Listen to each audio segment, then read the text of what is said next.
Hello everyone, তোমরা সবাই কেমন আছো? Welcome to my new blog. তো আগের ব্লগে তো তোমরা সবাই দেখেইছো যে আমরা নন্দী হিলসে গিয়েছিলাম এবং সেখানে কি করলাম, এবং নন্দী হিলস থেকে আমরা এবার যাচ্ছি আদিযোগীতে। এটা তো পাহাড় থেকে নামার সময় ভিডিও। আর নন্দী হিলস নিয়ে আমাকে অনেকেই অনেক কিছু জিজ্ঞেস করেছো, তো সেগুলোর প্রশ্নেরই টুকটাক আমি উত্তর দেবো। তো নন্দী হিলসের গাড়ি চালানো কি সেফ? হ্যাঁ, গাড়ি চালানো সেফ, বাট আমার মনে হয় যারা ভালো ড্রাইভিং করতে পারে তাদেরকেই নিয়ে যাওয়া উচিত।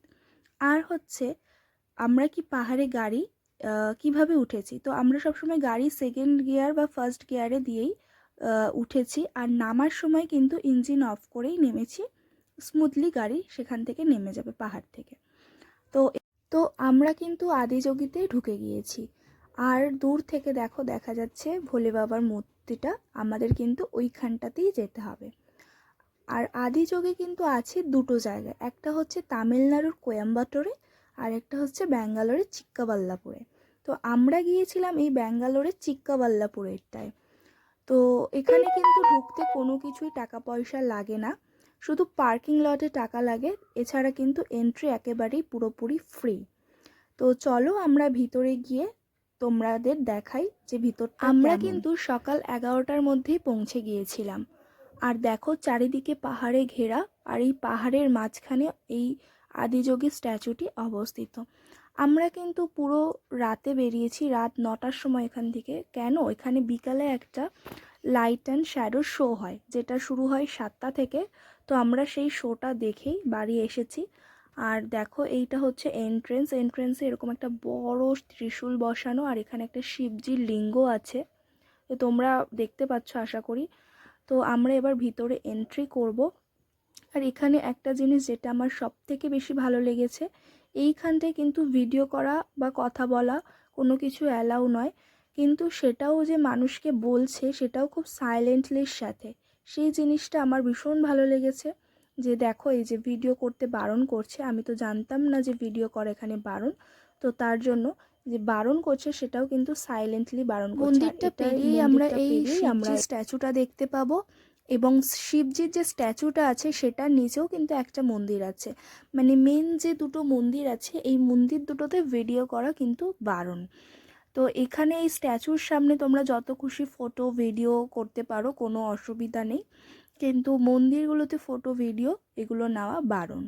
তো দেখতেই পাচ্ছ কত বড় শিবজির স্ট্যাচুটা, এবং সামনে হচ্ছে নন্দী মহারাজ, তিনিও আছেন। তো আমরা কিন্তু এখানে সারাদিনই ছিলাম, এবং বিকেলে লাইট অ্যান্ড শ্যাডো শো দেখে তারপরে বাড়ি গিয়েছি। তো তোমরা যারা লাইট অ্যান্ড শ্যাডো শো দেখার উদ্দেশ্যে আসবে, তারা কিন্তু এত তাড়াতাড়ি আসার দরকার নেই, একটু দেরি করে আসলেই হয়।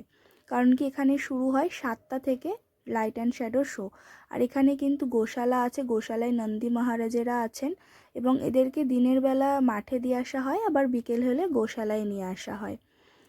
তো দেখতেই পাচ্ছ এখানে এক একটা নন্দী মহারাজ এক এক রকমের, তো ভীষণ ভালো। আর এখানে বিকেল হতে না হতেই বেশ ভালোই ঠান্ডা পড়ে গিয়েছিল, আর আমি তার জন্য এরকম স্কার্ফ দিয়ে কান মাথা ঢেকে নিয়েছিলাম। আর এখানে কিন্তু লাইট অ্যান্ড শ্যাডো শোটা শুরু হয় 7টা 15 থেকে। 7টা থেকে 7টা 15 অবধি 15 মিনিট এখানে আরতি চলে, আর তারপর 7টা 15 থেকে লাইট অ্যান্ড শ্যাডো শো শুরু হয়। তো এই ভিডিওটা তো অনেক বড় হয়ে যেত, তার জন্য আমি পরের ভিডিওতে তোমাদের জন্য লাইট অ্যান্ড শ্যাডোর শোটা রেখেছি। তো তোমরা কিন্তু পুরোটাই অবশ্য দেখো।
জানিও। আর নেক্সট পার্ট দেখার জন্য চ্যানেলটাকে সাবস্ক্রাইব করতে অবশ্যই কিন্তু ভুলো না। আজকের মতো টাটা, দেখা হবে অন্য আর একটা ব্লগ নিয়ে।